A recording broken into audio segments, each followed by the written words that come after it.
अभी 5 बार बजाया सर आपका है ना सर, आपका नहीं है,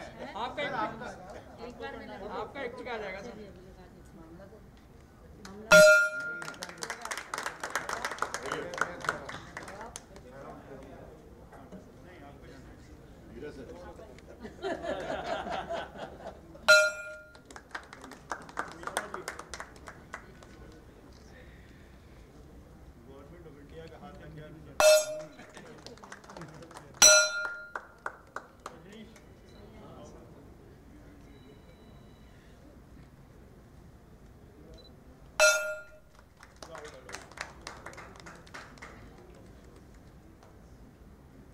इधर देख, हाँ फिर उधर नहीं लगेगा, करिए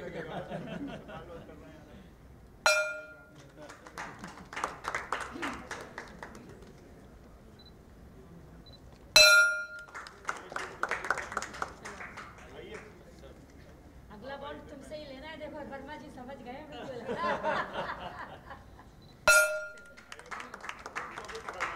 हाँ इसीलिए तो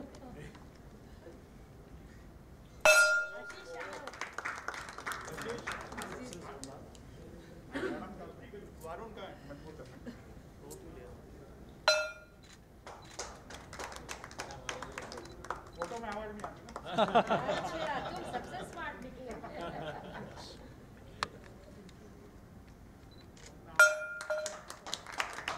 और एक बार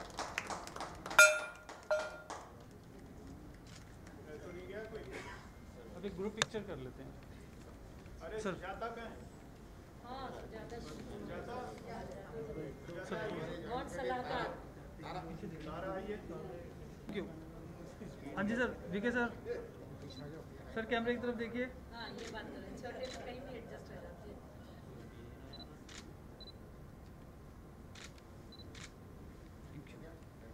Thank you so much and thank you so much. हमारे साथ गाजियाबाद नगर निगम के प्रथम नागरिक मेयर मैडम हैं। मैडम, ये एक पहला ग्रीन बॉन्ड पूरे हिंदुस्तान में पहली बार ये लेके आए। थोड़े समय 2 हफ्ते पहले आपने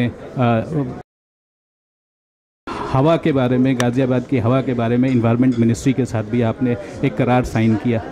क्या गाजियाबाद की तस्वीर कैसे बदल रही है? मैं यही बताना चाहती हूँ कि गाज़ियाबाद की तस्वीर बदलने के पहले कगार को पार करके दूसरे कगार पर चल रही है। अभी हफ्ते भर पहले हमने माननीय मंत्री प्रकाश जावड़ेकर जी के महकमे में एक अपना नोएडा के और गाज़ियाबाद के लोगों ने, हमारे कमिश्नर ने एक सिग्नेचर बॉन्ड किया था। उसमें भी हमारा यही था कि हम किस तरह से एनवायरनमेंट को, किस तरह से प्रदूषण को, किस तरह से और अन्य चीज़ों को हम ख़त्म कर सकें। और आज उसकी दूसरी बहुत बड़ी उपलब्धि है, पूरे भारतवर्ष में गाज़ियाबाद ने ग्रीन बॉन्ड को प्रयोग में करा है। और इस ग्रीन बॉन्ड को लाने में एक बहुत बड़ी अपॉर्चुनिटी है। देखिए, पैसा लेना एक बहुत बड़ा काम नहीं होता, लेकिन पैसा लेकर हम उसको किस मध्य में लगाएं। क्योंकि पानी का बहुत गिरावट आने वाली है, हमने पूरा सोच समझ के एक प्रोजेक्ट तैयार करा कि इस ग्रीन बॉन्ड से जो हमें आय होगी अवस्थापना निधि के माध्यम से, उसको हम पूरे गिरते हुए भूस्तर के उस पर लगाएंगे। और इसमें औद्योगिक इकाइयों को, इंडस्ट्रीज़ को हम ESTP लगाकर पानी साफ़ करके उनको पानी देंगे। और उस पानी से जो हमें इनकम होगी, उससे हम नगर निगम की आय में स्रोत बढ़ावा कर सकते हैं। मैडम, गाज़ियाबाद में 1700 इंडस्ट्री हैं जिनको आप पानी मुहैया कराएंगे, लेकिन गाज़ियाबाद में के आसपास जो इलाके हैं वो एग्रीकल्चर बहुल हैं। क्रॉप जो रिसाइकिल है, क्रॉप साइकिल को चेंज करना, जैसे गन्ना बहुत पानी लेता है, उससे भी निजात पाना, वो भी शायद आपकी प्रायोरिटी में होगी। क्योंकि क्रॉप का जो साइकिल है वो हम एक्सेस वाटर से कम एक्सेस वाटर, कम वाटर में जो क्रॉप्स होते हैं उनका भी आपको शायद ध्यान देना पड़ेगा, ताकि इक्वी डिस्ट्रीब्यूशन ऑफ वाटर हो रेसिडेंशियल में, कमर्शियल में और एग्रीकल्चर में। वो एक चैलेंज होगा आपके लिए। बिल्कुल बिल्कुल, आपने बिल्कुल सही कहा। अभी तो हमने जो 1700 इंडस्ट्रीज़ हैं उन्हीं के विषय में हमने एक इस ग्रीन बॉन्ड को लेकर आगे चले हैं। लेकिन हमारा दायित्व है कहीं ना कहीं, क्योंकि गाज़ियाबाद क्या, हमारे आसपास यूपी में एग्रीकल्चर पद्धति बहुत है, और जैसे आपने गन्ने की फसल के लिए, गन्ने की फसल के साथ साथ हमको मूंजी की फसल, सब फसल के लिए हमें कहीं ना कहीं पानी का इन्वेस्टमेंट करना है और अगला कदम हम इसी पर उठाएंगे।